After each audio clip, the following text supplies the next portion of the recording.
In We the gather stillness of here, night, when the under bustle the of the day watchful has eyes finally of the quieted and the ancients, heart is ready to to seek drift into guidance gentler and rhythms, strength. let us step back in time, far away from our present world, and imagine ourselves in the heart of ancient Rome. The lamps have been extinguished along narrow streets of stone, and the great city lies bathed in shadows. The Tiber River moves slowly under the moonlight, its surface silver and restless. Beyond the city walls, the countryside is cloaked in quiet forests and distant hills. If you close your eyes, you might hear the faint sounds that once filled these spaces, the creaking of wooden doors, the far-off murmuring of prayers to household gods, the rustle of leaves stirred by the evening breeze. It is in this world, this liminal time between waking and sleep, that the Romans told their stories of monsters, beings born of fear and mystery, creatures whose names were spoken softly in the dark, both to terrify and to warn. The people of Rome lived lives of great ambition, of empire and conquest, but at night they were not so different from us. They wondered about the shadows at the edge of their sight, about the strange noises in the distance, about what might dwell just beyond the firelight. They sat around hearths, telling stories of what awaited in the forests, in the mountains, or beneath the sea. They imagined beings that represented the untamed chaos of the world, serpents with many heads, spirits that haunted doorways, winged predators that stole infants from their cradles. To them, monsters were not merely entertainment, but reflections of deep human fears. The stories carried the weight of caution, reminding listeners that the world was larger and stranger than what could be seen by day. And yet, in recounting these tales, there was also comfort. To tell a story was to tame it, to give a shape to fear, and to share it within the safety of a community. Tonight, as you lie and rest, allow yourself to travel into those stories. There is no need to worry, for the creatures we will meet cannot harm you. They are ancient whispers, shadows cast by memory, long faded into myth. But they remain, preserved in fragments of Roman poetry, in the writings of historians, and in the half-remembered echoes of Greek myths adopted by Roman minds. To listen is to join a chain of voices stretching back 2,000 years, voices of parents soothing restless children, of travelers swapping tales at crossroads, of poets weaving terror into verse. It is a journey both calming and haunting, and it begins here, gently, as if the stories themselves are drawing near to be told once more. Picture yourself walking along the cobblestones of Rome at twilight. The markets have closed, the clamor has fallen into silence. In the distance, you see the faint glow of torches flickering against stone walls. A hush lies over the streets, and you sense the city's other side, the side that belongs to dreams and legends. This is the Rome where myths breathe. The same Rome that built temples of marble and theaters of grandeur also nurtured tales of beasts lurking in caves and waters, creatures that were reminders of the thin line between civilization and wilderness. Just as the walls of Rome stood tall against invaders, stories stood guard against the terrors of the night. As we begin, breathe deeply, letting the rhythm of the past carry you. Imagine the softness of the evening air, cool and still. Imagine the flicker of oil lamps casting golden circles upon wooden beams, the fragrance of herbs hanging from doorways to ward off unseen spirits. Feel the calm that settles when one begins to tell a tale before bed, the sense that words can protect as much as they can frighten. The monsters of Roman mythology may sound terrifying, but they are safely caged in stories, bound within the pages of history, summoned only by the voice of the storyteller. They are no longer threats, but lessons, preserved for curious minds and weary souls seeking wonder. So let us begin our exploration. Let the night cradle you as Rome once cradled its people. We will wander together into forgotten forests where eyes gleamed from the dark, into seas where the waves themselves seemed alive, into underworld caverns where guardians snarled at intruders. We will meet wolves and witches, owls and serpents, giants and spirits that roamed through the Roman imagination. And with each tale, you may find yourself drifting deeper, lulled not by fear, but by the steady rhythm of ancient voices. The journey is long, but there is no rush. The night is wide, and the stories are patient. All you need to do is listen, and allow the shadows of Rome to guide you toward a quiet and restful sleep. In the vast sweep of Roman life, Mythology was never a distant or abstract thing. It was woven into the fabric of everyday existence, whispered in prayers, etched into marble, and carried in memory from one generation to the next. For the Romans, the world was alive with presences both benevolent and dangerous. Gods, spirits, and monsters inhabited their landscapes, filling every river, every grove, every shadowed alleyway. To walk through Rome was to walk through a city alive with unseen forces, a place where the ordinary and the supernatural mingled seamlessly. When we speak of monsters, then, we are not talking about idle fancies. We are entering the realm of what the Romans believed to be real possibilities, real dangers, and symbols of the forces beyond human control. Unlike us, who often place myths in books or museums, Romans lived within them. The rising of the sun was tied to divine power, the harvest was the gift of gods, and illness or misfortune was rarely thought to be chance. It was the result of imbalance, of spirits offended, of oaths broken. In this worldview, monsters carried profound meaning. They were not simply frightening shapes, but warnings, personifications of chaos, reminders of what awaited if order collapsed. To break an oath, to step into forbidden spaces, to defy the gods. All of these could awaken forces embodied by monstrous beings. A shrieking harpy was not just a winged terror, it was the storm of divine punishment. A restless shade was not only a ghost, but the memory of injustice unresolved. In this way, monsters were mirrors of fear. They gave form to what was otherwise unexplainable. Imagine a sudden illness in the night, the cry of an owl outside a window, the disappearance of a traveler on a lonely road. For the Romans, such mysteries were not random. They were evidence of the monstrous world pressing close to the human one. And yet, this closeness offered a strange comfort. By naming their fears, by placing them into the bodies of wolves, owls, giants, or serpents, the Romans could both respect and contain them. They could perform rituals, speak prayers, hang protective charms upon their doors. Monsters became part of a dialogue between humans and the unseen, a dialogue that both frightened and reassured. It is also important to remember that Rome was never isolated. The myths of Greece, the tales of Etruria, the stories of far-off lands, all flowed into Roman culture, reshaping themselves in Roman imagination. A Greek demon became a Roman night spirit. A local superstition about owls transformed into the bloodthirsty Strix. Rome was a gathering place, a melting pot not only of peoples but of legends. And because Rome prized order, law, and hierarchy, their monsters often represented the very opposite: the untamed, the chaotic, the disobedient forces that threatened to undo the world they carefully built. As we drift gently through these ideas, notice how calm the Roman mind could be even while contemplating terror. To them, it was natural that night would have its dangers. It was natural that the sea would roar with unseen beings, that caves might conceal giants, that forests might whisper with spirits. In their imagination, danger was balanced by ritual, fear by reverence, darkness by light. This harmony of opposites is what gave their myths such enduring strength. And tonight, as we wander into those myths together, you may feel that same balance. Yes, the monsters are terrifying in description, but the way they are remembered now has softened their edges. They are no longer threats in the dark, but stories that can cradle you towards sleep. Think of how these stories might have been told in their own time. A mother calming a restless child, warning them not to stray too far into the woods, whispering of Lamia, who waited for the careless. A sailor staring into the endless expanse of the sea, recalling tales of Charybdis and Scylla to explain the dangers of the waves. A priest performing rites at a crossroads, speaking of restless spirits who wandered where paths met.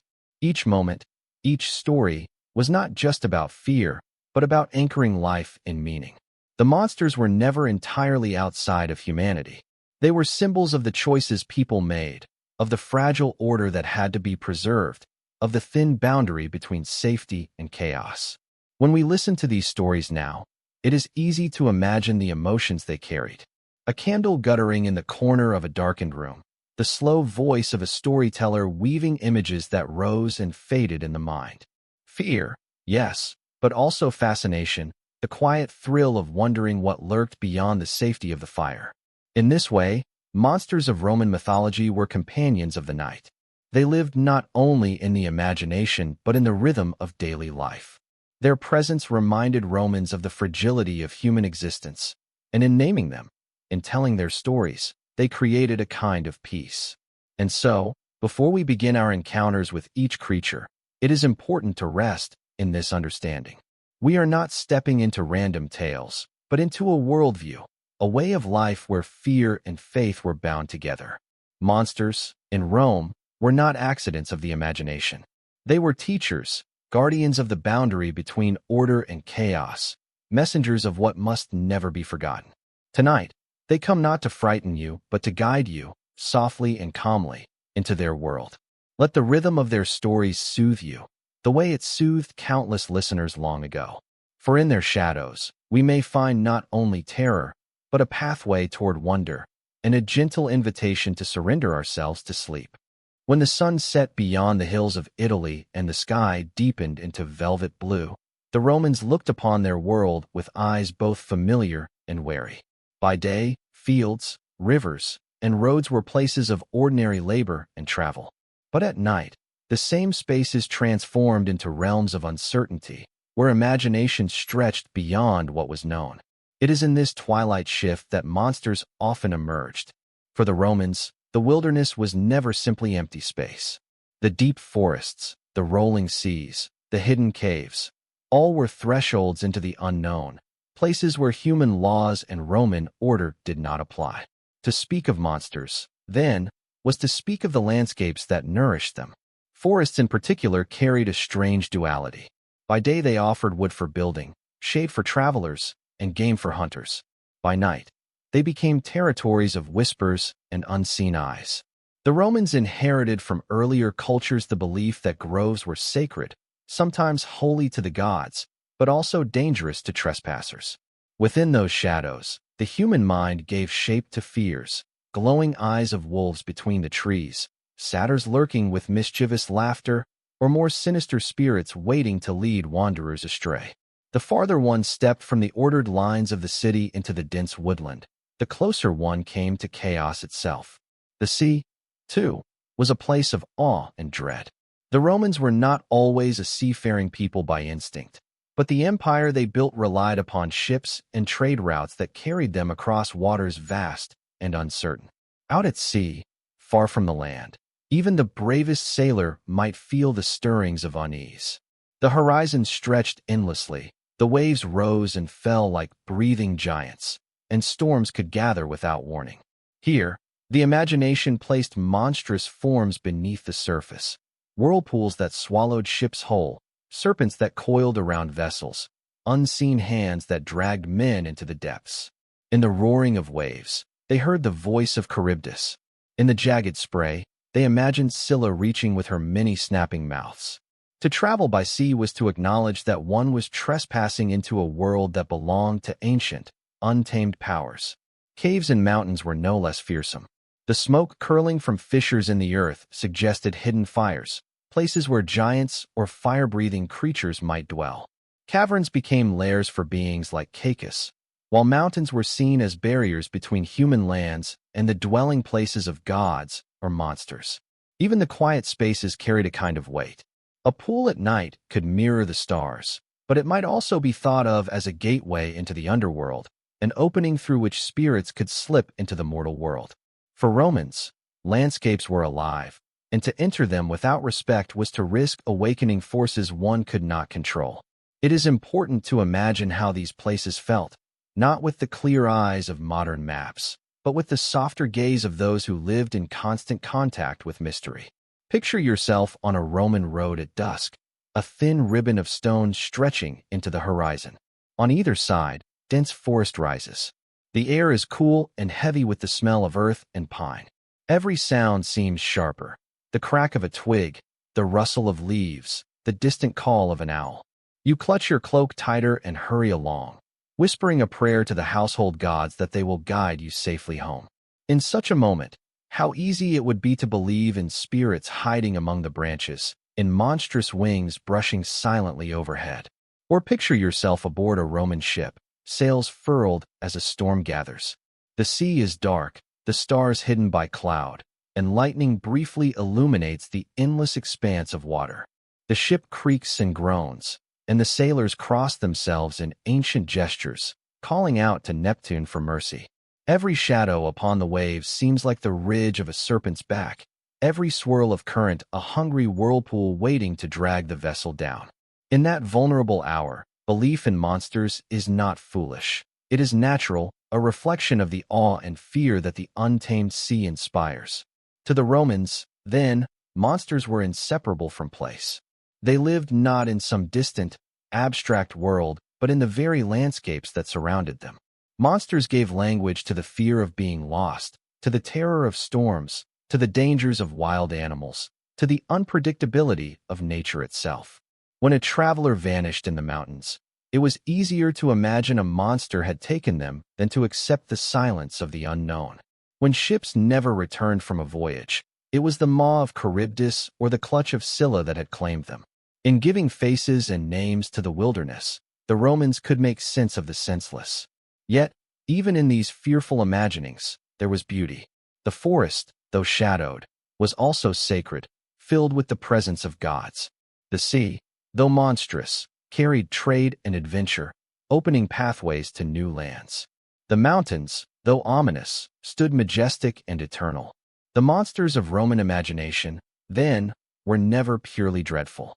They were symbols of balance, reminders that power and danger are often one and the same, and that humans must live with humility in the face of the vast and untamed world. As you listen now, let these images drift through your thoughts. A path through darkened woods, a ship rocking gently upon the waves, the flickering torchlight revealing the mouth of a cave. These are not places to fear, for you are safe here, only a traveler in story and dream. Instead, allow the imagery to carry you deeper into calm, to settle you into the rhythm of ancient voices. The forests and seas of Roman imagination are vast, but they are only stepping stones. From them emerge the creatures themselves, waiting quietly in the shadows of memory, ready to be called forth in the tales that follow. And as each monster rises from its lair, you may drift with it, slowly, steadily, into the kind of darkness that soothes, the darkness of rest. In the heart of Rome's founding legend lies one of the most famous and enduring images of all Roman mythology, the she-wolf, the creature known as Lupa. Her form has graced statues, mosaics, and countless retellings across the centuries. Yet when we return to the earliest moments of the story, before Rome became empire, before temples and triumphs and marble arches, we find her not as a symbol of pride, but as something far more mysterious, a wild predator, feared and revered in equal measure. To the Romans, wolves were creatures of the borderlands. They prowled just beyond the fields and villages, their howls echoing through the night. They were hunters of flocks, dangers to the lonely traveler, reminders of nature's raw and merciless power. And yet, in the myth of Rome, the wolf is also mother, savior, and protector. The story begins along the banks of the Tiber River. Imagine the water running dark and swift, swollen from rain. Along its shore lies a small basket, gently rocking in the current. Inside, two infants, abandoned to the river's mercy, cry weakly into the night air. They are Romulus and Remus, twin sons of a mortal woman and the god Mars, condemned by fate to die but destined, instead, to shape the future of a people. Alone in the wilderness, they would surely have perished. Yet it is here that the she-wolf enters, drawn by sound, by instinct, or perhaps by divine command. She lowers her heavy body beside the fragile basket, her fur bristling, her eyes sharp with the gleam of the predator. But instead of devouring the helpless children, she bends her muzzle close and offers them life. Her milk sustains them, her body shields them from cold, her presence frightens away any who might harm them. For Romans, this paradox was profound. The wolf, normally feared for her hunger, became the giver of nourishment. The beast of the wild became a mother. It was a reminder that in the heart of terror can dwell salvation, that what is feared may also protect. In the silence of night, such an image carried both reassurance and unease. To imagine being cared for by a wolf is to stand on the edge between fear and wonder, a place where human logic dissolves and myth begins. The wolf herself became a symbol for the city that rose from that story. Rome would always see itself as both fierce and protective, both terrifying in battle and nurturing to those under its care. Lupa embodied that duality. Her gaze was not tender in the human sense. It was wild, piercing, untamed. And yet, without her, the twins would not have survived, and Rome itself might never have been. Thus, she was remembered not only in story but in ritual and imagery. Carved into bronze and stone, her body curved protectively around the children who fed at her side. At the same time, the presence of Lupa in Roman imagination was never entirely free of menace. To live among wolves was to live near danger. Farmers feared for their flocks, travelers feared for their lives, and even in myth, the wolf remained a creature of shadows and wilderness. This is what made her such a compelling figure. She was not domesticated, not softened into something gentle. She remained what she was, a predator, but in this one story, her nature bent toward protection. The Romans, who lived in constant tension between order and chaos, between city and wilderness, saw in her a reflection of their own struggle. When the story was told at night, perhaps around the glow of a small fire, one can imagine the awe it inspired. Children listening might have shivered at the thought of sharp teeth and glowing eyes, only to sigh with relief as those same teeth guarded rather than destroyed. Adults, too, would recognize the deeper meaning, that Rome itself was born from a union of danger and care, of violence and survival. The wolf was not simply a beast of terror. She was destiny itself, a wild power that chose to nurture rather than to kill. If you close your eyes now, you may picture her. The quiet bank of the river, the reeds whispering in the breeze, the basket rocking gently upon the earth. Out of the forest comes the sound of padded steps, the gleam of eyes in the moonlight. The she-wolf emerges, muscles rippling under her dark coat. She lowers herself, and instead of silence broken by growls, there is silence filled with unexpected peace. The children feed, and the night grows calm. It is an image both unsettling and soothing, one that lingers in the space between fear and comfort, which is exactly where many Roman myths found their power. In later times, storytellers and poets embroidered the tale, adding the figure of the shepherd Faustulus, who discovered the twins under the wolf's care and raised them as his own. But in the oldest layers of the myth, before human hands entered the story, it was the wolf alone who gave Rome its future. The people who told this story must have looked upon their city and felt the presence of her spirit, fierce yet protective, wild yet motherly, lurking just beneath the polished surface of Roman order. As you drift with this story tonight, let yourself rest in the paradox it offers. The wolf who might have killed instead became guardian. The danger that prowls the edge of the campfire became the presence that sustained life. In this, the Romans found both fear and hope. And in remembering her, we are reminded that monsters need not always destroy. Sometimes, even the most terrifying of creatures can reveal an unexpected kindness, one that lulls the weary heart into rest. For just as the twins found shelter in her care, so too can you find comfort in the rhythm of the story, as night folds around you and sleep draws gently near. In the hushed hours of night, when homes fell quiet and children slept under the watchful eyes of their parents, there lingered in Roman imagination the shadow of a figure dreaded and whispered of only in low voices. She was called Lamia, a monster who moved silently through darkness, a spirit with hunger fixed upon the most vulnerable of all, children. Though her story was borrowed and reshaped from Greek myth, the Romans gave her a place in their own lore, where she embodied the deepest fears of families, the sudden illness of a child, the mystery of a baby who would not wake, the sorrow that came without warning. In the shape of Lamia, grief and terror were given a body, one that prowled the night unseen. To the Greeks, Lamia was said to have once been a woman, a queen loved by Zeus, and punished with dreadful cruelty by Hera. Her children were taken from her, and her grief twisted her into a creature neither fully human nor fully beast. Her eyes became wild, her body monstrous, and her hunger insatiable. In Roman retellings, the details shifted, but the essence remained. Lamia was a figure of restless loss, a devourer of children, forever bound to the night. For parents in Rome, she was a warning spoken to restless little ones who would not stay in bed. Sleep, they might whisper, or Lamia will come. The very name was enough to conjure stillness. But to think of Lamia only as a terrifying monster is to miss the layers that made her so powerful in Roman thought. She was, at her core, the embodiment of sorrow. A mother who lost her children, who could not rest from grief, and who turned her pain outward upon the innocent. To imagine her wandering the night is to imagine sorrow itself, unable to be soothed, unable to fade. She was not simply a predator. She was a reminder of how suffering can transform, how grief unhealed becomes something monstrous. In this way, Romans feared her not only for what she might take, but for what she represented about the fragility of life.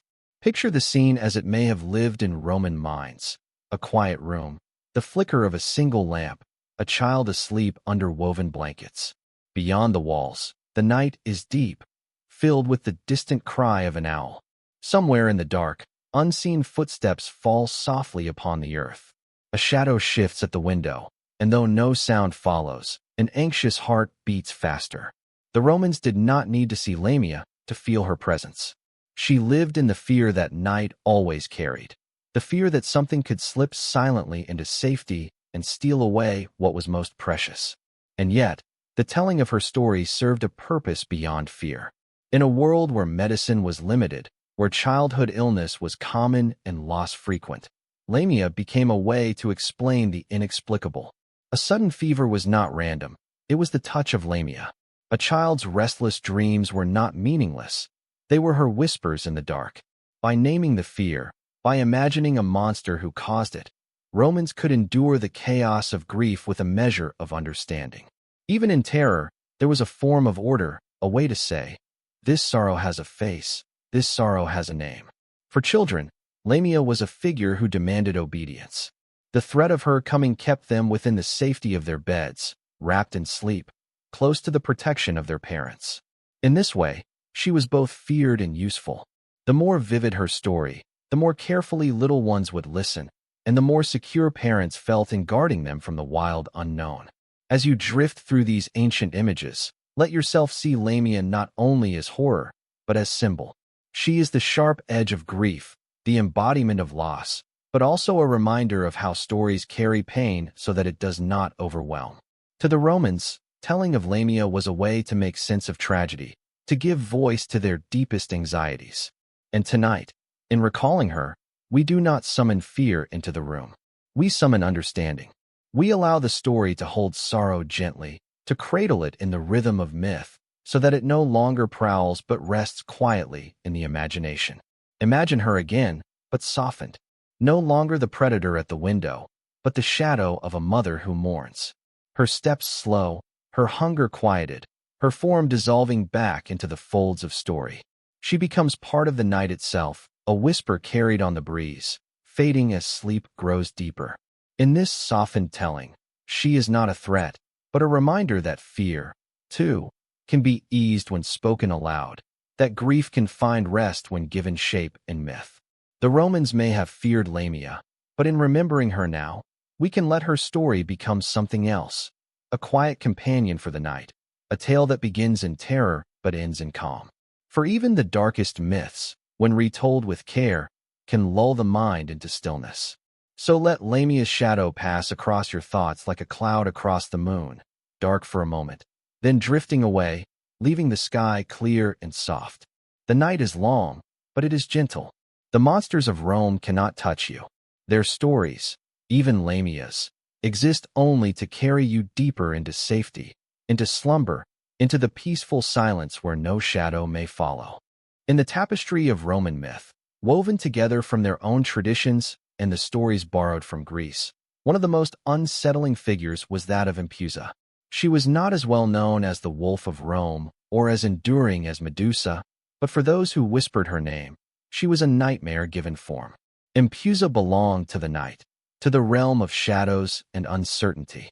She was said to be a shapeshifter, a being who could change her form at will, appearing sometimes as a beautiful maiden, sometimes as a terrifying creature with monstrous limbs, and sometimes as nothing more than a flicker of fear at the edge of vision. The Greeks had long described her as a servant of Hecate, the goddess of witchcraft and the crossroads, and in Roman imagination, she remained bound to that dark, liminal world. Impusa was said to wander by night, preying upon travelers, seducing them, confusing them, and ultimately feeding upon their fear and life. Her very nature was instability. She could not be trusted to remain what she seemed. A gentle figure might, in a moment, reveal a monstrous form. A familiar face might twist into something alien. And so Impusa became, for the Romans, a representation of all that is uncertain, all that shifts without warning, all that leaves the heart unsteady in the dark. It is not difficult to see why such a figure carried weight in a culture that valued order, law, and stability above all things.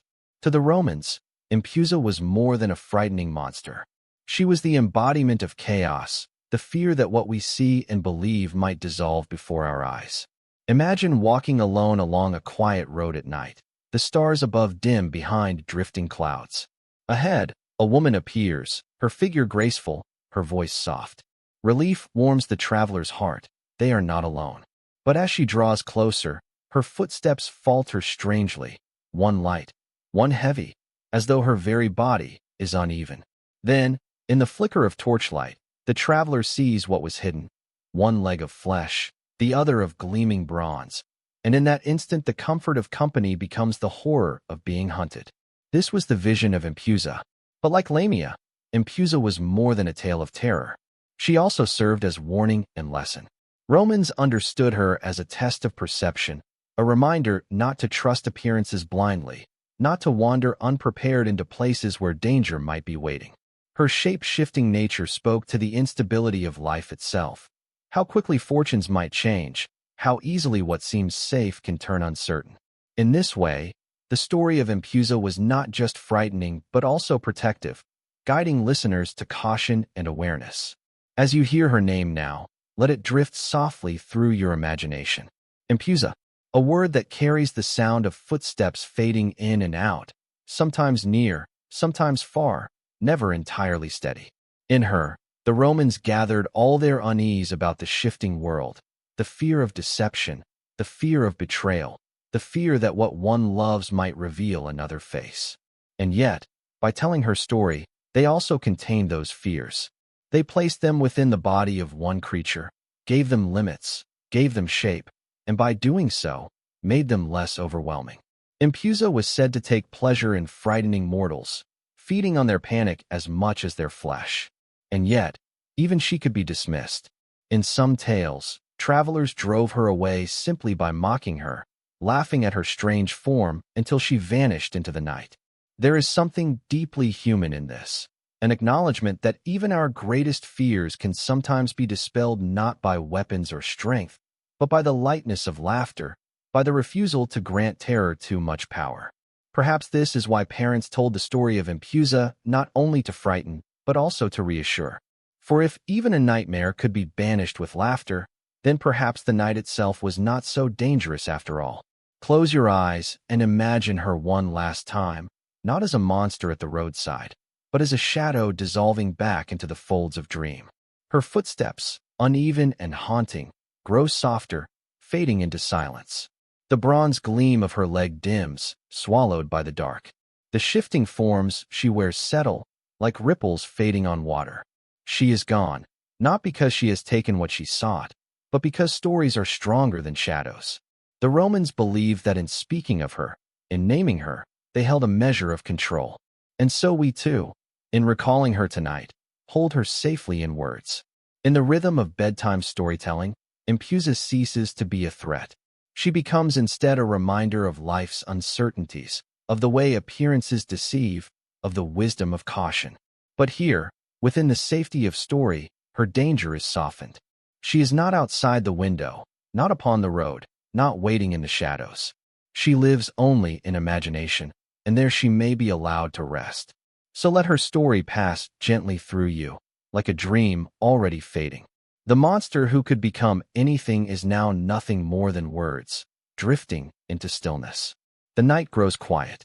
The road is empty once more. And you, like the weary travelers of Rome, may let your guard fall, knowing that the monsters cannot follow. They belong to the past, and to the soothing embrace of stories told at night.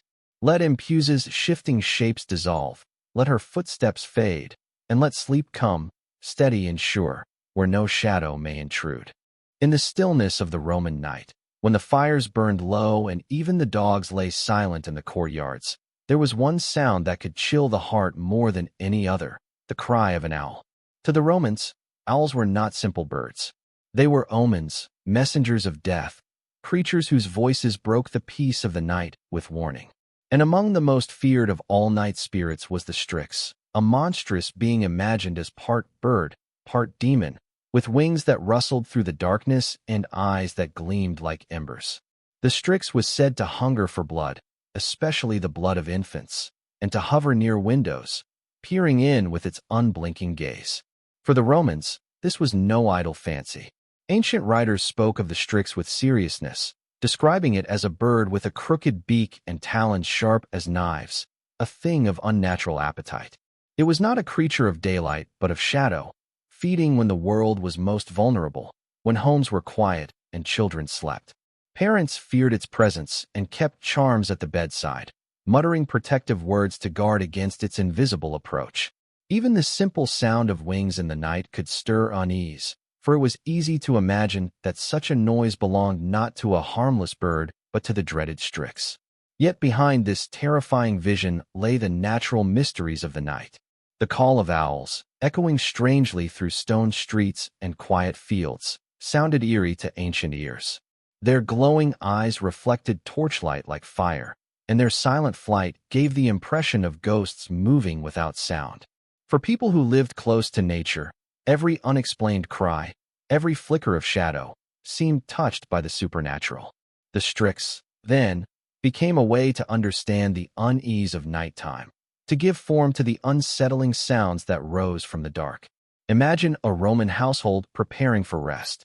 The lamp burns low, casting golden pools of light against the walls. Children are gathered into beds, wrapped in woolen blankets. Parents whisper prayers to the household gods, asking them to watch over the family through the night. And then, from outside, there comes a sudden cry, a long, mournful hoot that cuts through the stillness. The mother stiffens. The father glances toward the shuttered window. For a moment, the silence feels heavy, broken by the echo of that haunting call. Is it only a bird? Or has the Strix drawn near, circling the house with unseen wings? In such moments, the boundary between natural sound and monstrous presence blurred, and fear slipped easily into imagination. The Strix was also tied to sorcery and witchcraft in Roman lore.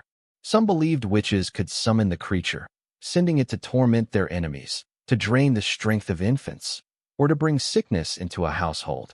Others whispered that witches themselves could transform into striges, taking on the form of monstrous birds in order to carry out their dark deeds. In these stories, the line between bird, demon, and sorceress blurred until the Strix was no longer a single creature, but a whole category of terror connected with the night. For Romans, who saw witchcraft as a threat to order and piety, the Strix embodied the chaos of forbidden magic, a thing that mocked the safety of hearth and home. And yet, like so many monsters, the Strix was more than terror. It was also a reminder of fragility. Infants, after all, are the most vulnerable of all human beings, and in a world where child mortality was heartbreakingly common, the image of a creature that preyed upon them gave form to deep parental fear. By naming that fear, by imagining a monster outside the window, parents found a way to express their anxieties and to perform rituals of protection. Charms were hung, herbs were burned, words were spoken, all ways of fighting the unseen. In this way, the Strix was not only a source of dread but also a catalyst for care, for vigilance, for love expressed through the small acts of guarding. Close your eyes for a moment and hear it as they must have heard it. The soft beat of wings against the night air, the sudden cry that carries across the stillness, the silence that follows. Imagine lying in bed, listening to that sound, your mind wandering to the stories you have been told. There is fear, yes, but also wonder. For in the telling, the Strix is captured. It cannot harm you while it is being spoken of. It is no longer an unknown shadow, but a creature bound within words, a figure that lives only in the imagination. The very act of naming it transforms terror into story. And in that transformation, comfort can be found. The Strix, for all its horror, was part of a larger world that Romans accepted as natural. Night had its dangers, just as day had its labors. The owl's cry was a warning, but it was also a reminder that life itself was balanced between safety and risk, order and chaos, light and shadow. To fear the Strix was to respect the mystery of the night, but to tell its story was to claim mastery over it, to keep it at a safe distance. As you drift deeper into this tale, let the image soften. The owl's wings, once sharp and threatening, become gentle, gliding silently through the air. The glowing eyes dim to soft lanterns in the dark. The cry, instead of startling, becomes rhythmic, like a lullaby echoing across the night sky. The Strix dissolves, as all monsters do in the light of calm reflection, becoming not a terror outside your window, but a story inside your dreams. So let the wings of the Strix carry you not into fear, but into rest. Let its haunting cry become a melody that guides you deeper into sleep. The Romans may have trembled at its presence, but you may allow yourself to drift peacefully, knowing that no monster waits in the shadows. The Strix belongs to the past, to ancient fears now softened into legend. And here, in the safety of story, it can do nothing but soothe you further into the quiet, endless embrace of night. In the vast landscape of Roman mythology, not all monsters took the form of beasts or spirits. Some were powers greater than flesh and shadow, figures who ruled the unseen realms of the afterlife. Among them was Orcus, a name that stirred unease whenever it was spoken. Orcus was not a monster who prowled the night to steal children or haunt lonely travelers. Instead, he was the lord of punishment, the keeper of oaths, the shadow waiting beyond death for those who broke their promises or defied the gods. His realm was the silent underworld, and his presence was a constant reminder that the boundaries of life extended far beyond what the eye could see. The Romans believed deeply in the sacred power of words, of vows sworn before gods and ancestors. To break an oath was to invite ruin, and Orcus was the enforcer of that ruin. He was imagined as a dark, stern figure, sometimes with a monstrous face, sometimes as a shadowy god with an iron hand. In rustic Italian traditions, he was worshipped, or rather feared, by shepherds and farmers, who offered sacrifices to keep him distant, to ensure that their herds and fields did not fall under his wrath. His name became synonymous with the underworld itself, with the cold place where souls were sent for punishment. Picture the quiet countryside at dusk, fields fading into shadow as the sun sets behind the hills. A shepherd calls his flock together, counting each animal carefully, for to lose one is not only a matter of livelihood but also an omen. He lights a small fire, tossing grain into the flames, whispering words not too loudly, for he does not wish Orcus to hear his name. Even the utterance of that syllable feels heavy, weighted with the presence of death. The sacrifice is not a grand ritual of the city, but a simple act of protection, an acknowledgement of powers too strong to ignore. In this way, Orcus lived not only in grand myths, but in the daily rhythm of rural life. Yet Orcus was more than a figure of fear. He embodied justice as well as terror. Those who broke their oaths, who committed great crimes, who defied sacred laws, they could not escape him. He waited, patient and inexorable, to claim them after death. His punishments were imagined as severe, binding the guilty in chains, casting them into pits, or forcing them to wander endlessly in darkness. To hear his story was to be reminded that order and morality had weight beyond this world, that the universe itself held individuals accountable. In this sense, Orcus was a force not of chaos but of stern balance, ensuring that betrayal and cruelty did not go unanswered. At the same time, his image blurred with that of other underworld figures. Some saw him as another name for Pluto or Dispater, rulers of the dead. Others believed he was a separate being, more feral and wrathful, dwelling in the deepest caverns, far from the throne of Hades. In rural shrines, his worship remained distinct, tied to the earth itself, as though he rose from the soil to claim what belonged to him. His ambiguity added to the fear he inspired. To speak of Orcus was not to summon a familiar god, but to touch upon something raw, ancient and untamed. For those lying awake at night in Roman times, Orcus was not a monster who might tap at the window. He was something larger, a presence that reminded them of mortality. His shadow lingered in every oath spoken, in every secret thought of betrayal. To live with Orcus in mind was to live carefully, honestly, aware that nothing could remain hidden forever. In this way, his myth carried both fear and comfort. Fear, because no one could escape him. Comfort, because his justice ensured that cruelty and falsehood would one day face their consequence. Imagine now, as you drift with this story, the realm that was his. Not flames, not tormenting demons, but a quiet underground cavern, vast and echoing, where shadows moved like water and silence stretched endlessly. In that silence sat Orcus, vast and immovable, a judge who needed no words. The guilty felt his gaze and crumbled before it. The innocent passed by, untouched. His presence was not chaos, but inevitability. He was the weight of truth itself. And so, though the Romans feared him, they also respected him. To honor Orcus was to accept life's boundaries, to recognize that words and deeds matter not only in the present, but in eternity. For bedtime listeners, his story carries the same gentle reminder that while fear may lurk in shadows, justice too waits in stillness. That balance exists, even if unseen. Now let the image soften. The cavern fades. The shadowy figure of Orcus dissolves into mist, leaving only the thought of stillness, of quiet justice, of balance restored. He is not near your window, nor at your door. He is a figure of the past, a story told to keep order among the living. And in telling it now, we allow the weight of his presence to ease, transforming dread into calm. The silence of his realm becomes the silence of night, steady and comforting, a silence in which sleep may come. Let Orcus remain where he belongs, in the depths of myth, in the echoes of Roman imagination. Let his stern face vanish, replaced by the gentle rhythm of your breath, the safety of your room, the softness of rest. For the monsters of Rome were never meant to harm us in truth. They were guardians of meaning, embodiments of fear, and now, companions of story that guide us into stillness. As Orcus fades, so too does fear, leaving only the embrace of night, where all is quiet, and sleep may carry you safely onward.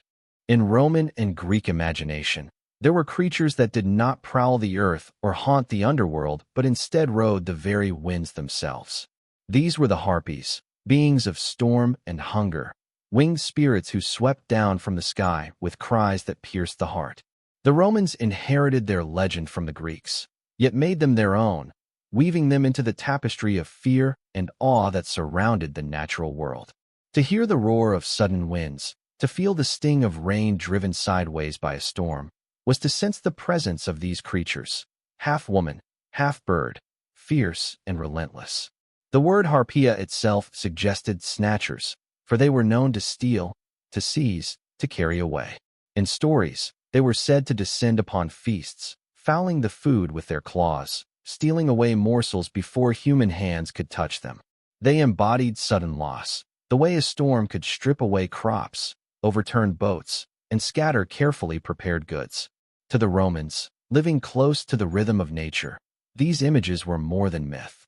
They were explanations for the unexpected, why harvests spoiled, why provisions vanished, why winds could ruin what had been carefully gathered.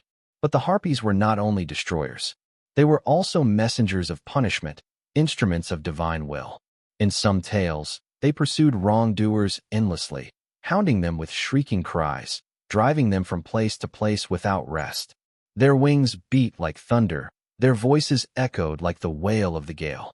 To imagine them was to imagine the storm given human form, a reminder that nature itself could become judge and punisher when the order of the world was disturbed.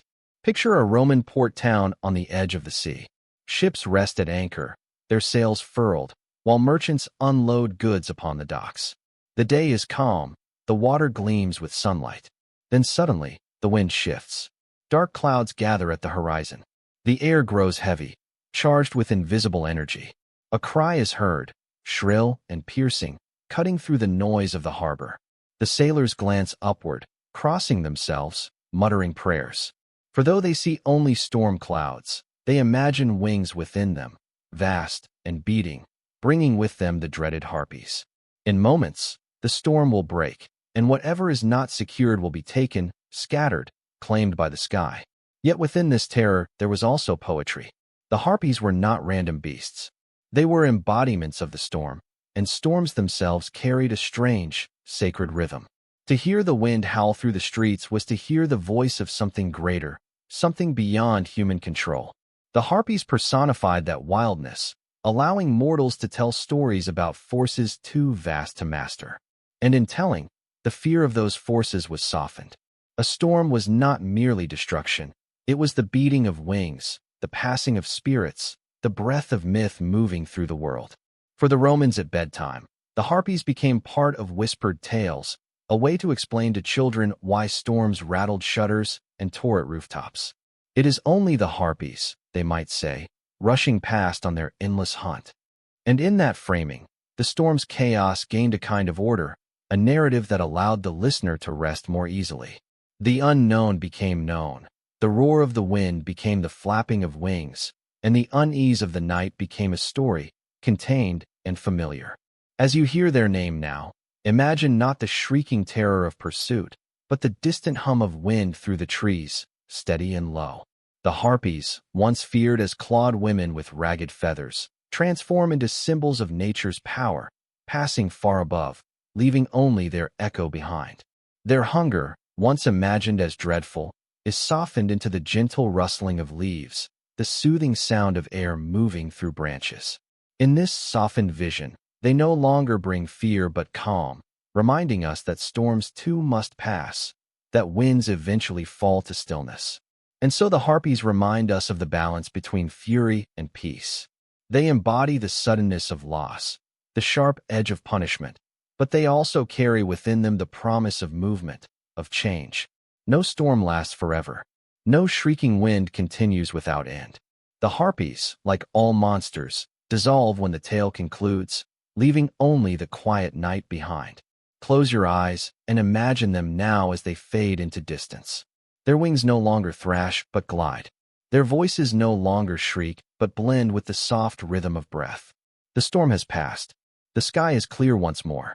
And in the silence that follows, you may rest, knowing that the harpies are gone, bound forever within their story, unable to touch you, unable to disturb the peace that waits for you in sleep.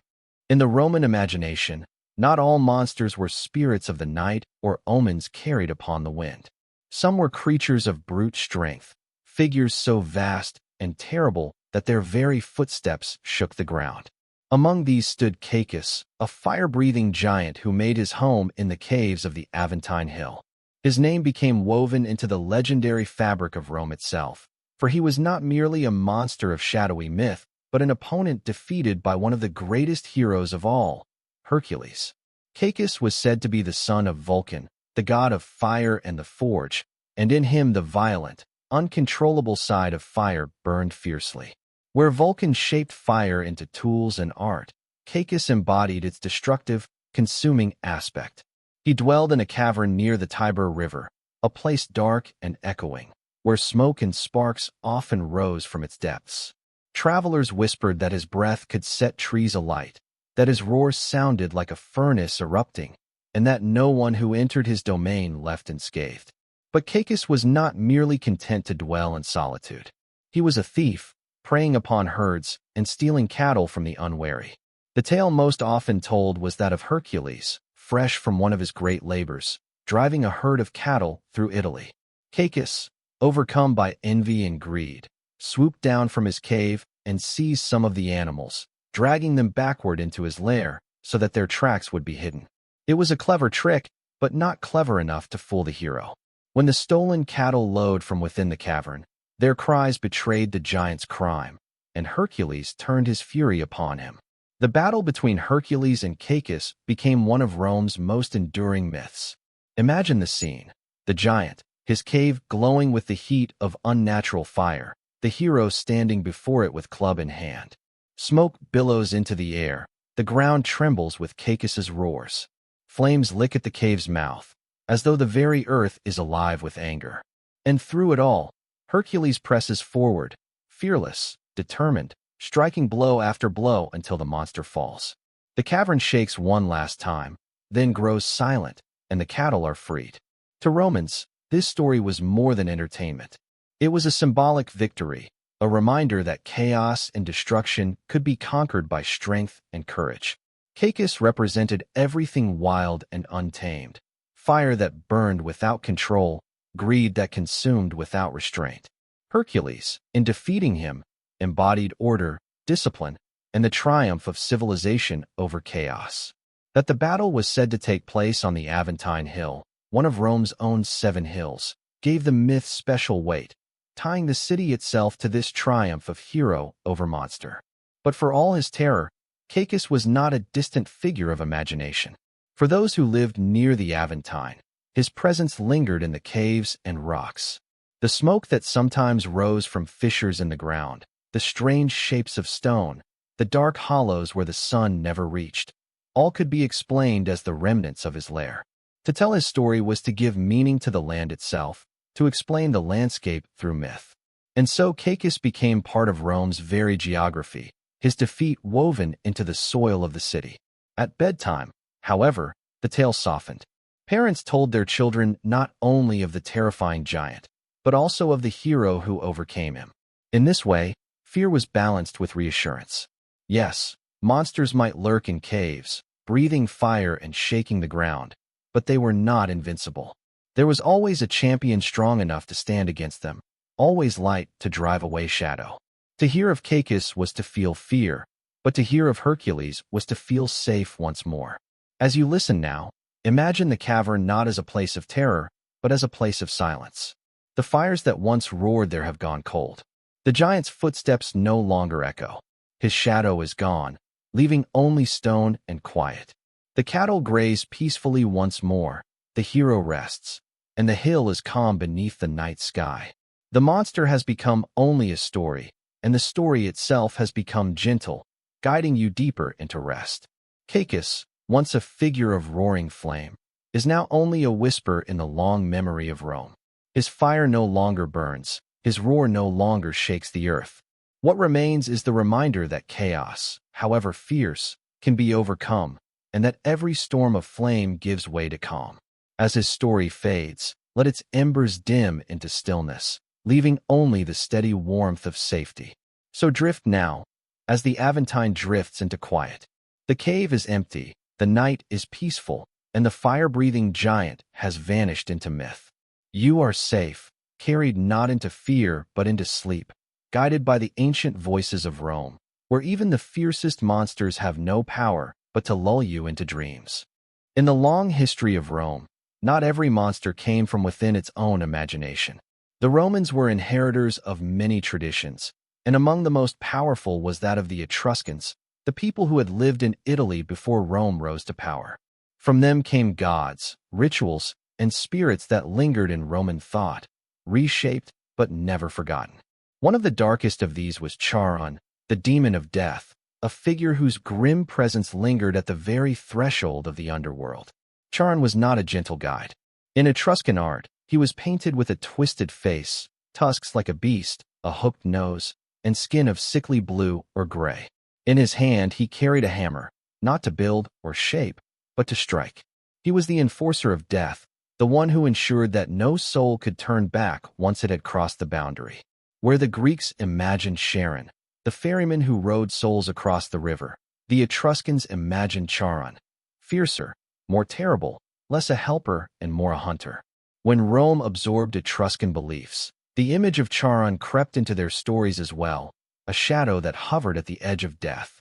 Imagine lying in a quiet Roman home as illness spreads through the body.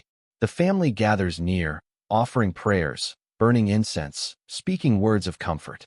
Yet in the silence between breaths, they fear the presence of something unseen, the demon waiting patiently, hammer in hand, ready to escort the soul away. It was not cruelty, but inevitability. Charon was not a monster who delighted in suffering.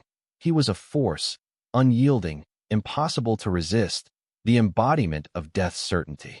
For the Romans, Charon represented the unavoidable truth that death was not a choice. No matter how powerful, how wealthy, how noble a person might be, Charon's shadow would one day fall across them. His presence was democratic in its finality, touching emperor and peasant alike. This universality made him terrifying, but it also gave his myth a strange kind of balance. To know that death comes for all is frightening, but it is also a reminder that no one is singled out unfairly. In Charon's gaze, every life was equal, but Charon was not always alone. In Etruscan imagery, he often appeared beside Vanth, a winged spirit of death who was gentler, more compassionate, a guide rather than an enforcer. Together, they created a contrast, Vanth offering comfort, Charon ensuring inevitability. When Romans inherited this duality, they too spoke of spirits who came at death, some gentle, some grim. It was a way of giving shape to the mystery of the final journey, balancing fear with reassurance. As you listen now, let the image of Charon form slowly in your mind. His hammer rests at his side. His face is fierce, but his eyes are steady. He is not here to harm the living. He waits only for the moment of crossing, the instant when life fades into silence. To the Romans, imagining him was a way of facing the fear of death directly, of giving it a face so that it was not an endless, formless void. Charon was the monster at the threshold, but he was also the certainty that made life's moments precious. Picture his realm, a vast cavern, cool and echoing, lit by flickering torches. Souls pass through, some hesitant, some resigned, each one ushered forward by his steady hand. There is no chaos here, no wild terror, only the steady rhythm of passage. The hammer strikes not in violence, but in finality, a sound that marks the closing of one journey and the beginning of another. For Romans, this vision was grim, but also strangely ordered. Death was not random. It was guided, shaped, carried out by forces beyond question. At bedtime, the story of Charon was not told to frighten children into obedience. It was whispered as part of a larger acceptance of life and death, a reminder that the world beyond was real and inevitable. By naming the figure who waited, Romans gave themselves a way to live with the knowledge of mortality. It was a comfort hidden in shadow, that even death had its guardians, that no soul would wander lost forever. Now let his image soften. The hammer lowers, the tusks fade, the monstrous face becomes blurred. He is no longer standing at the threshold, but dissolving into mist, leaving behind only the thought of balance. For as frightening as he seemed, Charon was never an enemy of the living. He was simply part of the great order of things, a reminder that every story must one day find its close. In this softened vision, his presence is not dreadful but calm, like the closing of a book, like the final note of a song that lingers gently in the air. So let Charon's shadow pass across your thoughts, not as terror, but as stillness. He reminds us that endings are natural, that silence has its place, and that the night itself is only another passage into rest. As his story fades, let your own breath grow slower, steadier, carrying you deeper into sleep. For the death demon of the Etruscans, adopted by Rome, has no power here but to guide you softly into dreams. Among the menagerie of Roman monsters, none was so feared for its silent, effortless power as the basilisk. Unlike giants who thundered across the land or demons who roared from caverns, the basilisk killed not with sound or flame, but with a glance. A serpent so venomous, so charged with unnatural force, that to look upon it was to invite instant death.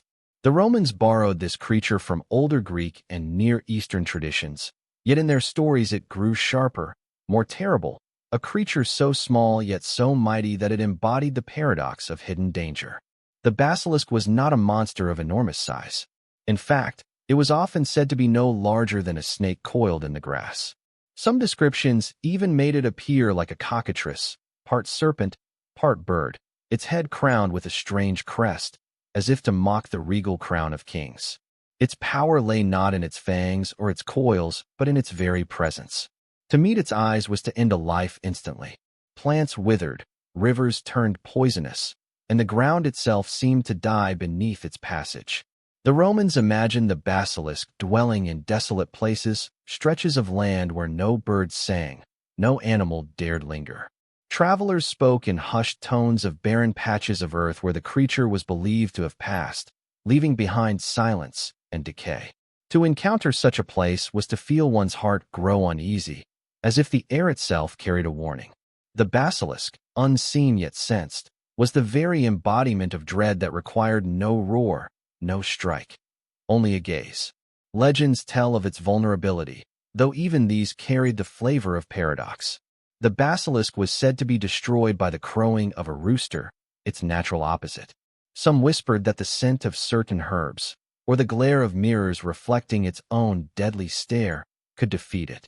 In this, the Romans revealed their way of balancing fear with possibility.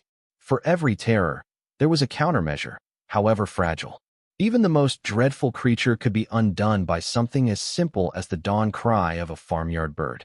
In Roman thought, the basilisk was more than a serpent. It was a symbol of corruption, of invisible forces that could destroy from within. Its venom seeped not only into flesh, but into water and soil. To fear the basilisk was to fear the unseen dangers of life. Poisons, sickness, decay, all the quiet enemies that lurked beyond sight. By telling its story, the Romans gave shape to these invisible threats, turning them into something the imagination could picture, a single serpent whose stare carried all the weight of mortality. Now, as you listen, let the terror of the basilisk soften. Imagine it not as a beast waiting in the grass, but as a figure fading into the mists of time.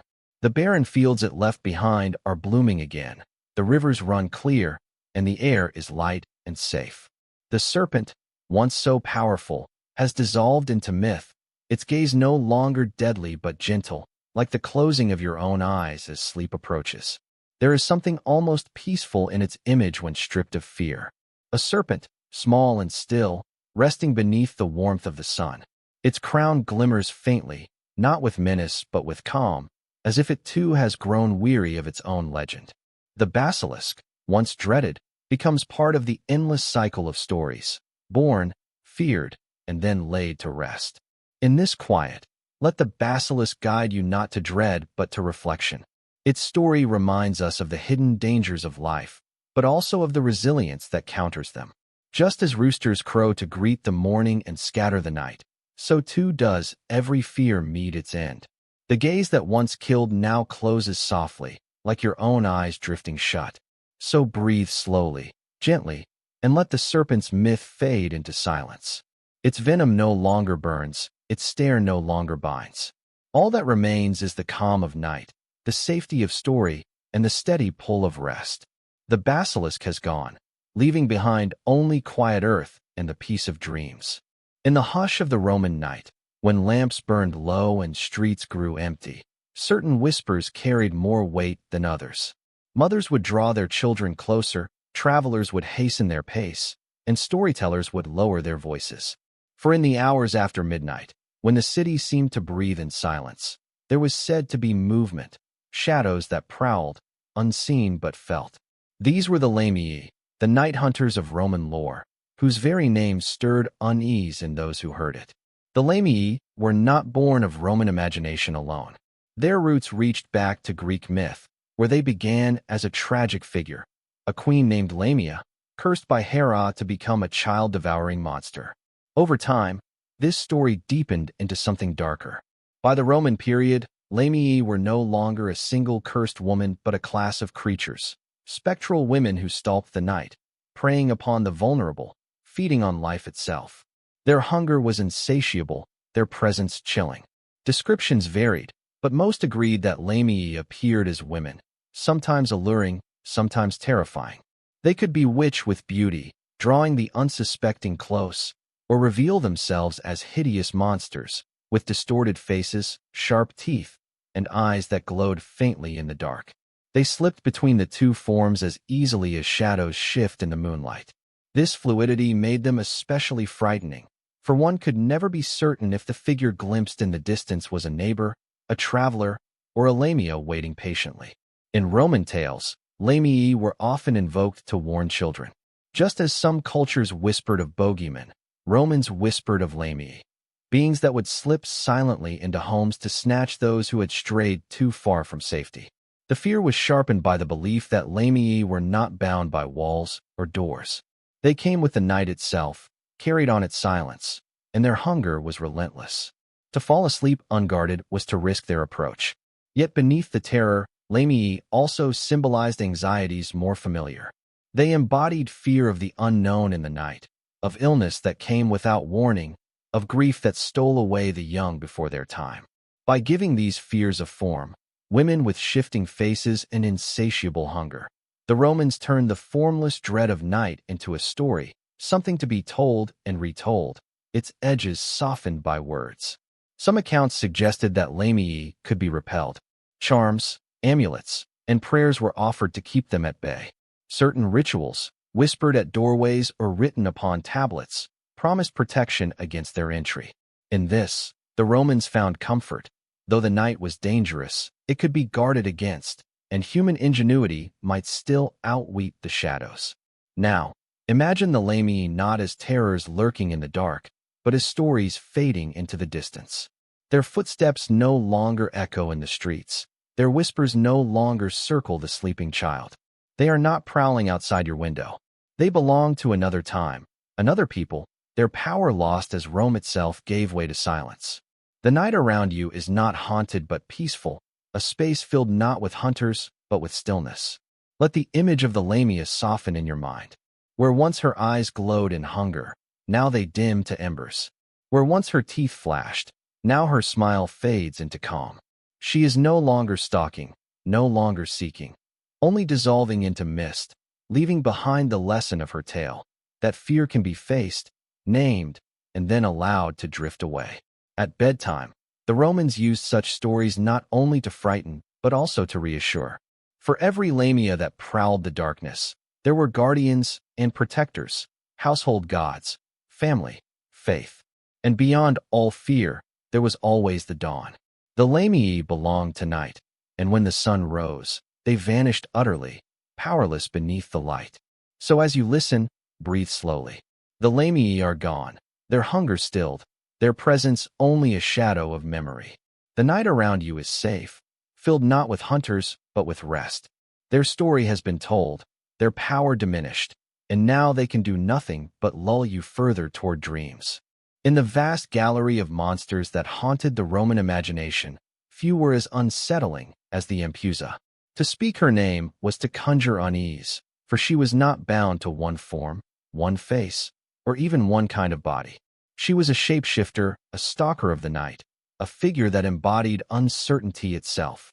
Where other creatures announced themselves with roar or flame, Empusa crept closer in silence, cloaking herself in the familiar until it was too late. The origins of Empusa lay in Greek mythology, where she was described as a spirit in the service of Hecate, goddess of magic and the underworld. By the time her tale reached Roman ears, Empusa had become something larger, more elusive, more terrifying. She was said to walk the night roads, preying upon travelers, particularly men who strayed too far from safety. Her appetite was for life itself, sometimes for flesh, sometimes for blood, always for the vital force that animated her victims. Descriptions of her were never fixed. In some accounts she appeared as a beautiful woman, radiant and alluring, with hair like flame and eyes that shimmered in the dark.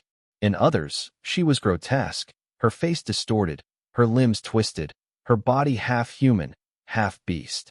One tale even described her with a single brass leg, the other made of a donkey's hoof, as if her monstrous nature could never be fully concealed. The uncertainty of her form was her true terror. She could be anyone and anything, shifting as easily as shadows in the torchlight. Imagine a lonely road outside the walls of Rome, lit only by the pale gleam of the moon. A traveler walks with steady pace, cloak drawn close, ears straining at every sound. From the distance comes a figure, graceful, inviting, a woman walking alone in the night. The traveler draws near, heart lifting at the sight of another soul on the empty road. Yet with every step, something changes. Her shadow grows too long, her eyes gleam too bright, her steps sound not as feet upon stone, but as hooves striking the earth. By the time the truth is clear, Empusa has already chosen her prey. Stories of Empusa were not just tales of horror. They carried warnings. She symbolized temptation and danger, the risks of following desire blindly into the unknown. Her ability to appear beautiful spoke to the fear of deception, of what lies hidden beneath appearances. In this sense, Impusa was more than a monster. She was a mirror of human weakness, the embodiment of choices made unwisely in the dark.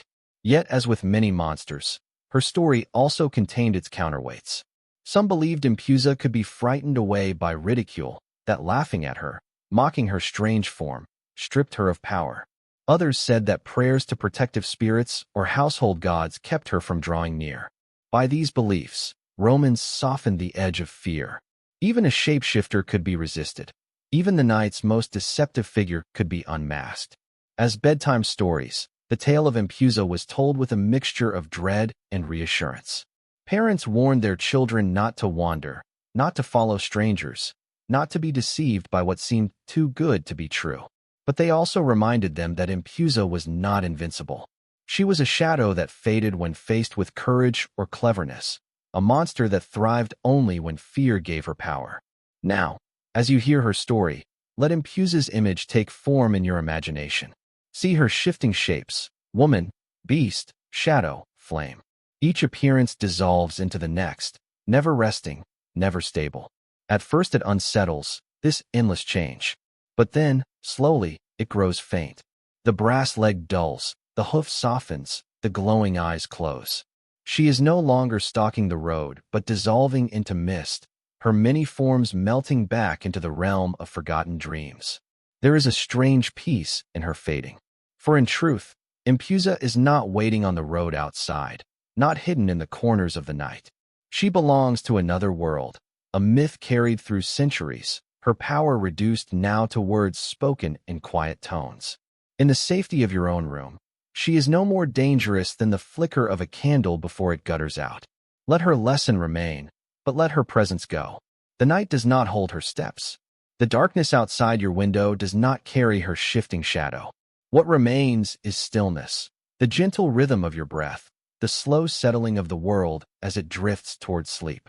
Impusa has vanished, leaving behind only the calm that follows fear, the rest that follows tension, the dream that follows story. So close your eyes and let the shapeshifter fade. She cannot deceive you here, cannot stalk you, cannot change into anything but memory. Her many forms are nothing now but echoes, softened by time, gentled by distance. The road is empty, the night is peaceful, and Impusa is gone. In the quiet of the Roman night, when the hum of daily life had faded and the streets lay hushed under the gaze of the moon, the people of the city still felt that they were never truly alone. For though the body might rest, and the city might sleep, the spirits of the dead were believed to stir. They were called larvae and lemurs, restless shades that wandered in the darkness, their presence unsettling, their footsteps unheard but deeply felt. The Romans took their dead seriously. Family tombs lined the roads outside the city, and rituals were held to honor ancestors, to keep their spirits at peace. But not every soul was thought to find rest. Some, burdened by unfinished deeds, or wrongs left unrighted, or simply the weight of violent death, were said to linger.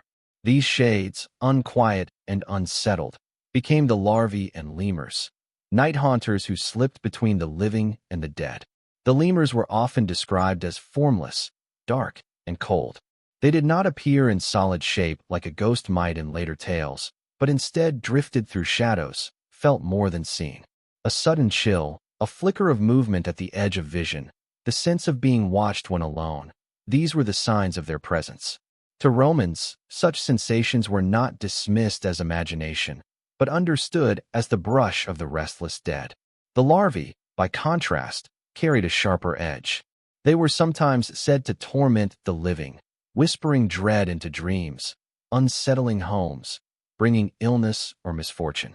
To feel their nearness was to feel the weight of unease, a heaviness that pressed upon the chest in the still hours before dawn. In them lived the fear of spirits that did not simply wander, but intruded, troubling the world of the living. Yet the Romans did not face these spirits without defenses. Each year, they observed the Lemuria, a ritual festival devoted to appeasing and driving away these shades. The head of the household would rise at midnight, cleanse himself with ritual gestures, and walk barefoot through the house. In his mouth he carried black beans, which he spat out behind him as offerings, calling to the lemurs to take them and depart. 9 times he would repeat the ritual words, "Ghosts of my fathers, be gone." Only then was the home considered safe, the spirit satisfied, the family free to rest again. Such rituals reveal not only fear, but also a kind of comfort. The Romans believed that even the most unsettling presences could be managed, guided, appeased.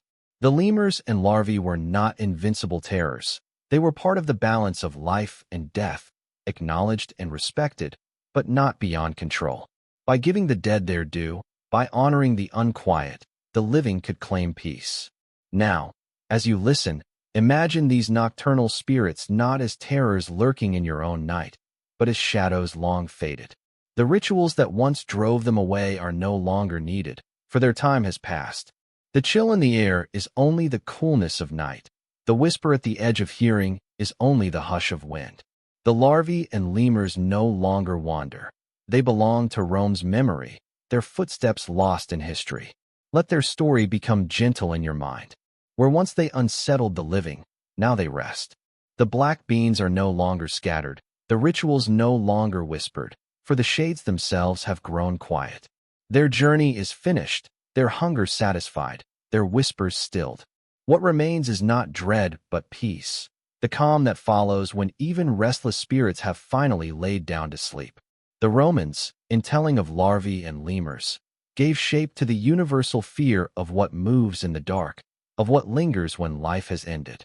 But they also taught that such fears can be faced, honored, and then allowed to pass away. Tonight, as you rest, let their lessons stay with you, that the shadows of night do not linger forever, that every whisper fades, and that even the most restless spirits find stillness in time. So breathe slowly. The ghosts are gone. The night holds no threat, only silence and calm. The story of the larvae and lemurs has been told, and with its telling, their power has dissolved. What remains is the gentle pull of sleep, the steady comfort of safety, and the quiet certainty that the night is yours to rest within. In the silence of the Roman night, when the wind drifted through olive groves and the city's lamps flickered low, people sometimes looked to the sky with unease. For though the stars glittered steadily above, there were whispers of other wings that moved in the dark, creatures not of the ordinary world, but of shadow and hunger. These were the striges, blood-drinking birds whose cry was said to chill the heart, whose very presence spoke of danger hidden in the night air. The word striges itself is the root of our later word strigoi, and even stryx, which means owl. Yet to the Romans, these were not ordinary owls. They were monsters disguised as birds, creatures that came not simply to hunt mice or swoop silently through fields, but to feed upon human flesh and drink the blood of the living. Some described them as old hags with wings, twisted women who had been transformed into birds of prey. Others said they were born monsters, shaped by darkness itself. Most chilling were the tales of their hunger for infants. Roman families, protective of their children, feared the striges as they feared few other beings. It was said that these night birds crept into homes, flapping silently through open windows, and settled beside cradles.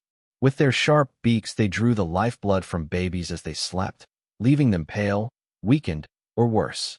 To explain sudden sickness in the young, or deaths that seemed to come without cause, many whispered of the striges.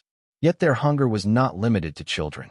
In some stories, the striges swooped down upon travelers resting in fields, or soldiers sleeping beneath the open sky. Their wings beat softly, their cries piercing, their attacks sudden. They were not birds to be studied or tamed, but demons cloaked in feathers, whose very flight carried dread. To hear their screech at night was to feel the shiver of fear, as if the sound itself carried misfortune. Romans did not leave themselves defenseless against such creatures. Remedies and protections were spoken of, herbs scattered in cradles, charms carved into amulets, prayers murmured to the household gods. One common belief held that the striges could be warded off with strong smells, smoke, or even iron, the metal long thought to repel supernatural beings. These practices reveal not only fear, but also the resilience of those who lived with the unseen. For every monster, there was always some countermeasure, some human act to reclaim a sense of safety. The striges, too, symbolized something deeper in Roman imagination. They were embodiments of the night's hidden dangers, of the fragility of life, of the fear of losing what was most precious. By telling their story, Romans expressed both their dread and their determination to guard against it. In this way, the striges were not merely monsters, but mirrors of human anxiety, given wings and cries so that people could speak of them more easily. Now, as you hear of them, let their menace soften. Imagine the striges circling not above your roof, but far away, in a world of memory and myth. Their wings, once feared, grow faint, dissolving into the night air. Their cries, once sharp, fade to nothing more than the call of ordinary birds settling in trees. Where once they prowled through open windows, now there is only the quiet of your own room, the safety of your own night. The cradle is untouched, the traveler unbothered, the city peaceful beneath the stars. The striges, once dreaded, have lost their power. They are stories now, no more able to harm than the echo of a dream. The fear they carried has been spoken, the lesson learned, and the night itself has grown gentle again. So picture the striges at rest. Their wings fold, their eyes close, their cries are silenced. They are not here, not circling above, not waiting in the shadows. They belong to Rome's past, and with the telling of their tale, they fade like mist beneath the morning sun. Let the memory of them guide you toward calm. For though the Romans feared them deeply, they also taught that fear could be named, faced, and then released. Tonight, you are safe. The night carries no blood-drinking birds, only stillness and quiet. The story has ended, the wings have folded, and all that remains is the soft rhythm of your own breath. So close your eyes. The striges are gone, the darkness is gentle, and the night is yours to rest within. In Roman thought, the sky itself could be haunted. It was not only the earth and caves that gave rise to monsters, but also the winds and storms that swept across the land. Among the most dreaded of these airborne terrors were the harpies, the storm women, creatures with the faces of hags, the bodies of birds, and wings that beat like thunder. To hear of them was to imagine the shriek of wind carrying not only rain and storm, but punishment itself. The harpies were borrowed from Greek myth, yet the Romans gave them their own shadowed place. Their name meant snatchers, and that is what they were said to do: snatch away food from tables, snatch away travelers into the storm, even snatch away lives. They were not merely messengers of hunger and decay, they were embodiments of divine wrath, punishment made flesh and feather. Where they flew, famine and despair followed. They were often described as hideous, their faces lined with age, their eyes burning with cruel hunger, their bodies feathered and foul, their claws long and sharp. Their presence was accompanied by a stench of corruption, as if the very air around them had soured. To glimpse them circling in the storm clouds was to feel both awe and dread, for they were not mere birds of prey, but the very breath of punishment carried upon the wind. One of the most famous tales of the harpies told of King Phineas, cursed to never enjoy a meal in peace. Whenever he sat to eat, the harpies descended, snatching the food from his table, befouling what remained, leaving him starving though he was surrounded by plenty. To the Romans, this story spoke of the cruelty of divine justice, of how punishment could come not with swords or flames, but with slow, relentless deprivation. The harpies were not there to kill outright, but to torment, to remind mortals of their helplessness before greater powers. Yet as fearsome as they were, the harpies were not without opposition. In myth, they were chased away by the Boreads, winged sons of the north wind, who pursued them until the gods intervened. This gave Romans a sense of balance, a reminder that even storm women could be resisted, that even punishment had its limits. Their terror was not eternal. It was part of a cycle, fierce in its moment, but destined to pass. In Roman imagination, the harpies symbolized more than monsters. They were the shrieking winds of famine, the sudden storms that ruined crops, the inexplicable turns of fortune that left plenty turned to want. By giving these disasters a face, old, winged, cruel, the Romans could speak of their fears and try to understand them. The harpies became living metaphors, storm women who carried not only wind but meaning. Now, as you picture them, let their image shift. See their wings, once beating with rage, slow and soften. Their claws retract, their cries diminish. The storm around them fades. The wind no longer shrieks but sighs gently, like a breeze moving through leaves. The harpies, once so dreadful, dissolve into the clouds, leaving the sky calm and quiet once more. In this softened vision, the harpies are not punishers but messengers. Their storm is not destruction but cleansing, washing the air, preparing the land for renewal. The punishment they carried is no longer cruel but balanced, reminding mortals of humility, then receding. Their tale, like the storm, passes, and what remains is the stillness after rain, the quiet calm that feels deeper for having survived the noise. As bedtime stories, the harpies served not only to frighten, but also to reassure. For if even they could be driven away, then no storm was endless. Their punishment was harsh, but it was also temporary. Dawn always returned, skies always cleared, peace always followed. So let the storm women fade from your thoughts. The night above you carries no shrieking wings, no claws hidden in the clouds. The air is calm, the sky is gentle, and the harpies are gone, their cries replaced by silence. Their power has ended, their story has been told, and all that remains is the calm that follows thunder, the perfect calm in which to sleep. The Romans, inheriting so much of their mythology from Greece, also carried into their world the chilling figures of the Gorgons. Of these, Medusa was the most famous, with her head crowned in writhing snakes and her gaze that could turn the living into stone. Yet to Roman ears, she was not only a Greek tale but a figure of broader meaning, her image stamped upon armor, shields, mosaics, and amulets. For Romans, the Gorgon was both a terror and a protector, a monster and a guardian.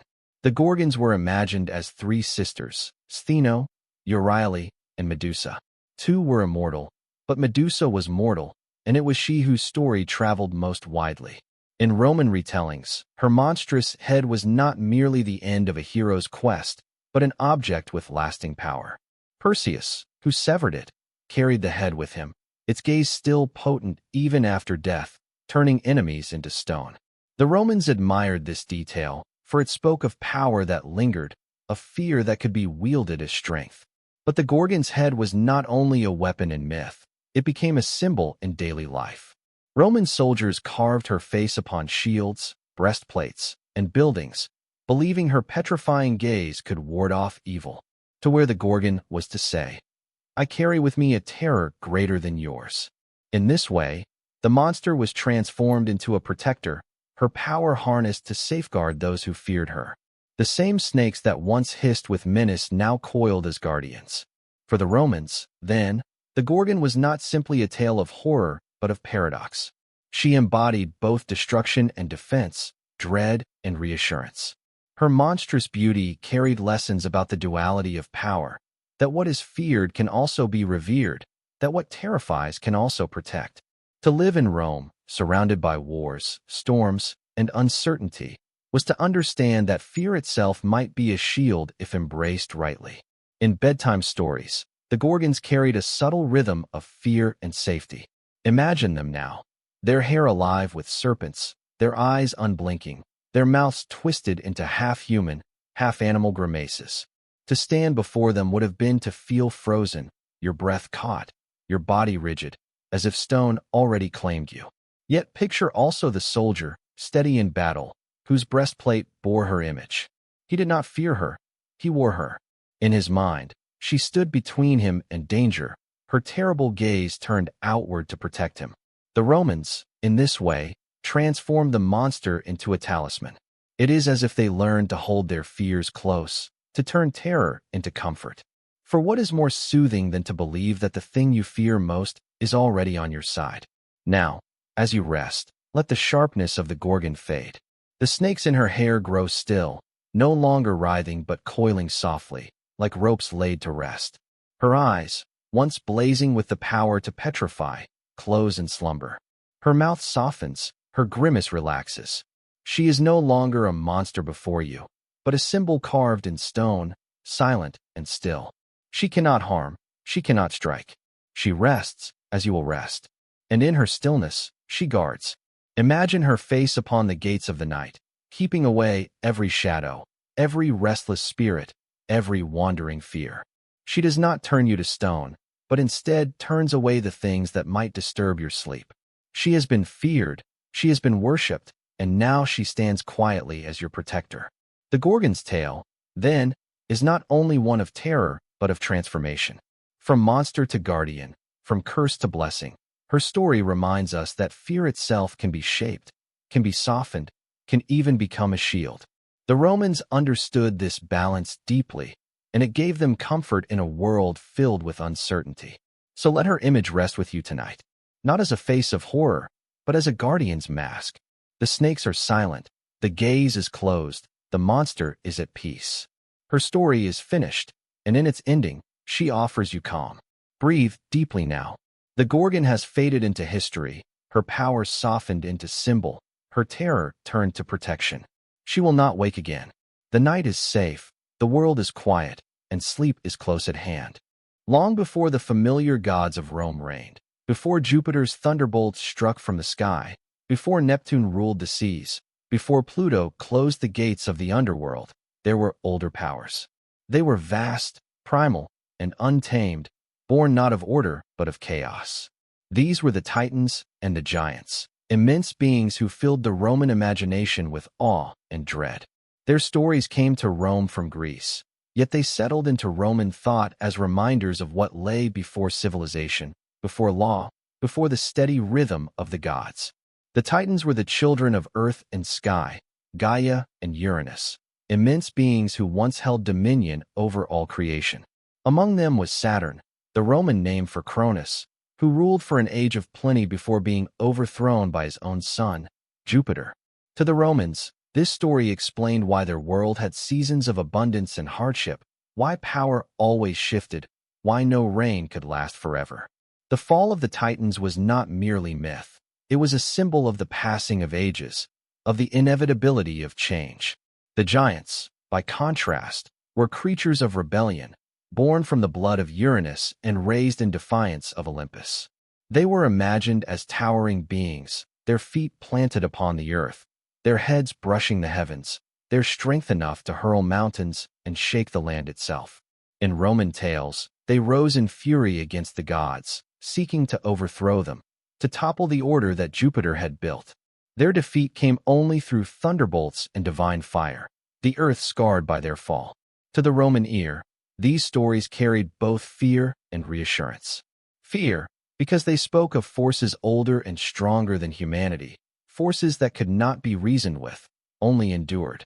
But reassurance, too, because the gods had triumphed. Order had risen from chaos, law had conquered rebellion, and the balance of the world had been preserved. The Titans and Giants remained in memory, but only as echoes, reminders of what had been overcome. Yet the Romans did not dismiss them entirely. To tell of the Titans and Giants was to remind oneself of the fragility of order. The world was calm now, but beneath it, chaos always stirred. Earthquakes, volcanic eruptions, sudden storms. These were seen as signs that the ancient powers were not wholly gone, but still restless, shifting in their slumber. Their battles might be finished, but their presence lingered in every tremor, every bolt of lightning, every fire that burst from the earth. Imagine, then, the Titans, immense, ancient, patient. Their eyes closed, their bodies buried beneath mountains, their strength hidden but not lost. Imagine the Giants, their voices once loud as thunder, now reduced to whispers in the wind, their rebellion quieted by time. They no longer rise against the gods, no longer shake the earth. They are memories now, woven into the deep silence of the world. For Bedtime, their story softens. The clashing of thunder and fire fades into a distant murmur, like a storm remembered but no longer raging. The Giants, once fearsome, lie still, their great limbs stretched across valleys, resting in the deep. The Titans, once rulers, now sleep in shadows, their crowns gone, their power dissolved into myth. What was once terrifying has become tranquil, the chaos of the past transformed into the calm of the present. To the Romans, this was the final lesson of the Titans and Giants, that even the greatest upheavals pass, that even chaos gives way to order, that even rebellion finds rest. Their tales remind us that the world itself has known storms far greater than any we face, and yet peace has always returned. So let their echoes fade for you as well. The ground beneath you is steady, the sky above you calm, the fire of the earth cooled. The titans no longer stir, the giants no longer rise. Their voices are hushed, their battles ended, their power folded into silence.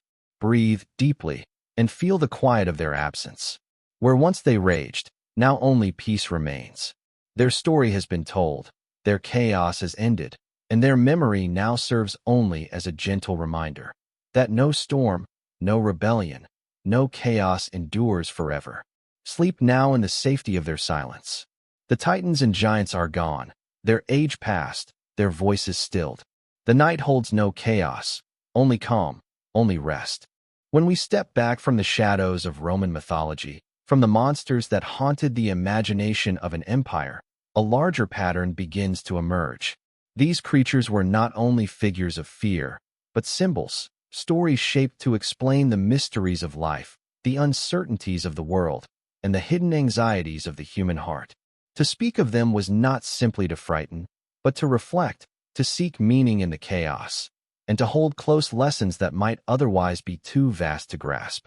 The monsters of Rome lived in liminal spaces, in caves, in the depths of rivers, in the shadows of forests, in the restless silence of night. They embodied everything that was uncertain, everything outside the reach of order and civilization. To meet them, even in story, was to step across the boundary between safety and danger, between the known and the unknown. And in doing so, Romans could acknowledge their fears without being consumed by them. The sirens, with their haunting voices, reminded mortals of temptation and the dangers of straying from duty. The striges, with their hunger for blood, gave shape to the fragility of life and the terror of losing children too soon. The harpies carried the sting of famine and punishment, the gorgons the paradox of fear that could also protect, and the giants the memory of chaos that forever lingered beneath the surface of the world. Each monster, in its own way, taught something that ordinary life could not so easily say. To the Romans, monsters were also mirrors of morality. They represented greed, arrogance, cruelty, and defiance of the divine order. Yet they also revealed human resilience, the ability to name fears, to fight them, to learn from them. When a Roman household performed a ritual to banish restless spirits, they were not merely chasing away phantoms. They were practicing the art of restoring balance, of protecting their loved ones, of creating peace in the midst of uncertainty. And perhaps most striking is how often these monsters softened into protectors. The Gorgon's face, feared in myth, became a shield upon armor. The restless dead, once driven away with beans and ritual words, were later honored as ancestors. Even Saturn, once a devouring titan, became a god of agriculture, presiding over the festival of Saturnalia, a time of joy and abundance. Fear, in Roman thought, was not fixed, it could be transformed. What terrified could, in the right light, become sacred. This transformation holds a lesson even now. To live is to carry fears, to walk through nights where the shadows feel heavy, to imagine monsters where the eye cannot see clearly. But just as the Romans did, we can give shape to those shadows, tell their stories, and by doing so, take away their power. For once a fear is named, it is no longer endless. It has boundaries, it has meaning, it can be faced. As you reflect on these stories, let them become gentle in your mind. The monsters of Rome no longer prowl the rivers or skies. Their claws, their fangs, their wings have all faded into the quiet of history. They are not here to harm, but only to remind. And their reminders are soft ones. That danger can be faced, that fear can be transformed, and that even chaos gives way to order in time. Imagine the monsters resting now. The sirens no longer sing. The striges have folded their wings. The harpies have dissolved into the clouds. The giants lie still beneath the earth. They are not threats, but memories, no longer feared but understood. Their stories are complete, their voices quiet. What remains is peace, the peace that comes after a tale has been told, after fear has been spoken, after the mind has wandered through shadows and returned safely. The Romans gave us these monsters not to torment, but to teach. They remind us that night itself, though filled with mystery, is never endless. Dawn always follows, storms always pass, shadows always fade. The monsters may be terrifying in their moment, but in the end, they are part of a larger rhythm, a rhythm that moves from chaos to calm, from fear to safety, from darkness to light. So let their lessons rest with you tonight. Hold close the knowledge that every fear has its shape, every chaos its ending, every monster its silence. The Romans faced their shadows and learned to live with them, and in doing so, they left us stories that soothe as much as they frighten. Now, the stories are done. The monsters are quiet. The night around you is calm. Breathe deeply, and let the peace of their silence draw you toward rest. Sleep is near, gentle and steady, carrying you as safely as Jupiter's order carried the world. And in that sleep, there are no monsters, no fears, only the calm that comes after the telling of tales. The stories are finished now. One by one, we have wandered through the shadows of Roman myth, meeting creatures born of fear, mystery, and imagination.